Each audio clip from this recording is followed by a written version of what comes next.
Good morning, everybody. I'm going to read for you guys from the book Pursue Possibilities. I'm going to start with yesterday's because I did not read it, and that was August 3rd. It's called Be Changing. And then I'll skip over to August 4th, which is today, and that is Be Steadfast. So I'm just going to jump right in. Good morning. I hope you guys are all well. This is inspiration, or whatever you want to look at it as. So take with it what you want. Sometimes I read in here and then I get ideas or I get an aha moment.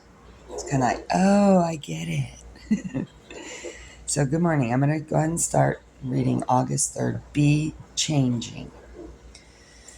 There are always going to be emotional pains and situational difficulties, but we tend to make them more difficult than they have to be. Have you ever noticed situations stop being so difficult when you change a negative emotion or attitude to a positive one? Forgive the background noise, guys.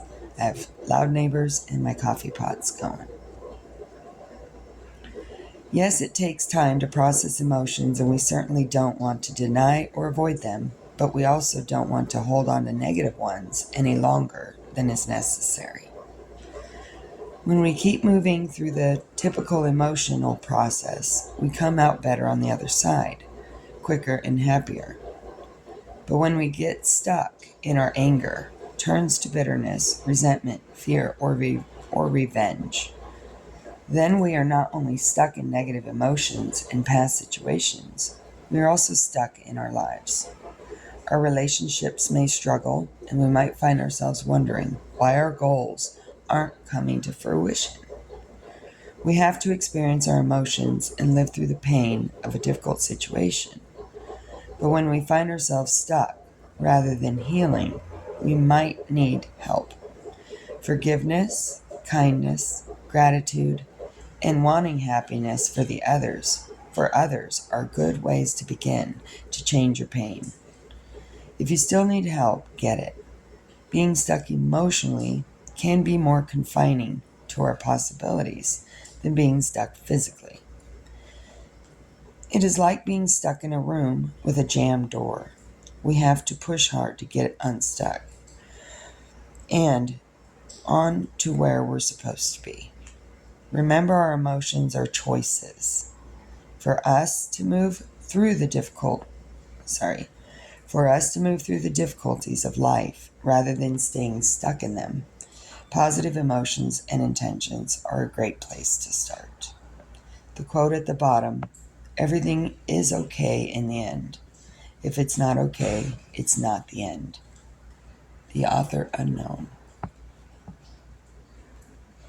That is a beautiful quote here. It's so true how our anger turns to bitterness and resentment, fear or revenge. It's just automatic.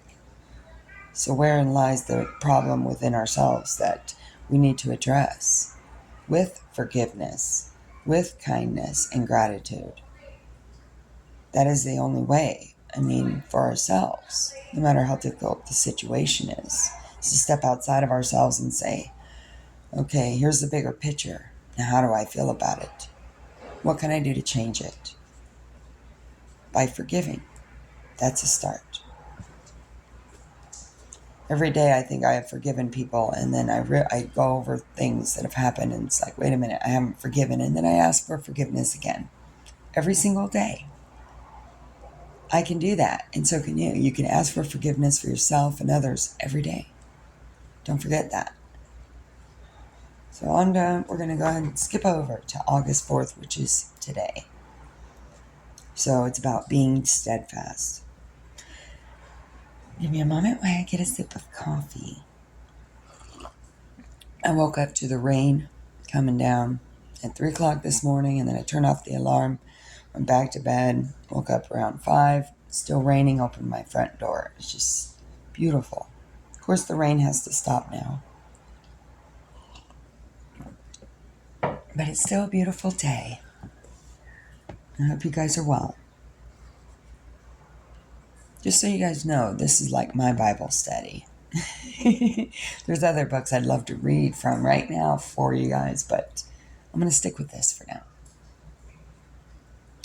So, be steadfast. There are just some things that we have to live to know. Once we learn the lesson, we get to move on to a new knowledge and new understanding that we will likely need down the road. How many times have lessons you learned in the past helped you deal with issues in the present? Perhaps something you learned in a mistake you made with a client last year helped you avoid a problem for several clients this year. Something you learned in that difficult situation you were embarrassed by helped someone else through a difficult situation. Something you learned about fear helps you live better and more peacefully. But as it is human nature to quit just before we reach a goal, we can often quit just before we learn a lesson. So don't give up. Just because something is hard doesn't mean it isn't purposeful. In fact, because it is hard, it is exactly the reason we may need to examine it. Because some of our biggest possibilities exist in the toughest situations. When something is hard, we may make it harder than it has to be, with our fear, our pride, and our pain. We can't control someone else, but we can work hard to control how we contribute to a problem. When something is tough, look at how you can make it easier with action or attitude. If you don't have a solution or are too close to the situation to be clear-headed, seek advice from someone you trust and respect. We are not perfect. It is okay to need help. In fact, we are supposed to need help, support, and encouragement. Don't quit on a lesson until you learn it. Likely it is one you are going to need down the road to pursue a possibility and make a difference. The quote at the bottom says, "Don't be discouraged. It's often the last key in the bunch that opens the lock." Author unknown. So, be ever changing in your attitudes, your emotions. Ask for forgiveness where forgiveness is needed. Give kindness and gratitude for it. Be steadfast in your approach. Look at it, at the lessons that you're getting from it. Don't give up. Don't let fear and pride and pain get in the way. And keep on going, because down the road, someone else might need that. One thing I was taught was everything that you're going through is not for you. It never was. It's to help someone else down the road. Whether that is writing a book and helping people, or whether that's, expressing yourself through art or song. Be the change and do it steadily. We got this. Let go. Forgive. And pursue possibilities. Thank you for listening. Don't ask me. I love what I do, and I enjoy doing this for you. This is inspiring for me. It's also something that I needed to hear. So I'm going to work on this today within myself. I love you guys. Have a wonderful day.